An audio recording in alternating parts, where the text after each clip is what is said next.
स्वर्गाची पायरी आहे.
मी तुझी विरोध भक्ती केली आणि तुझा जडभक्ताचा आघात माझ्या शरीरावर झाला. तेव्हा या कलियुग पुढे येणाऱ्या कलियुगात तुझ्या नावात माझी गुंफण व्हावी एवढीच माझी इच्छा. या माझ्या परम भक्तांनी या ठिकाणी शिवलिंगाची स्थापना केली आणि एकाने भक्ती केली. माझी भक्ती केली त्यावेळी माझं कुंभलिंग झालं आणि या माझ्या शेवट केला.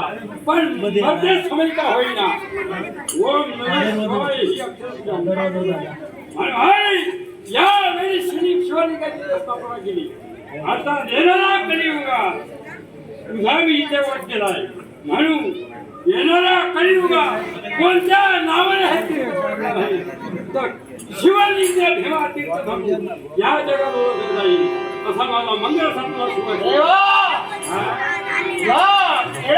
कलियुगात नव्हे तर चराचरात माझं नाव तुझ्या नावातून आहे. ते कशात रे भीमाशंकर ज्योतिर्लिंग भीमाशंकर असा माझा मंगळ राजा सुदर्शना मंगल सुभाष हे राजकथा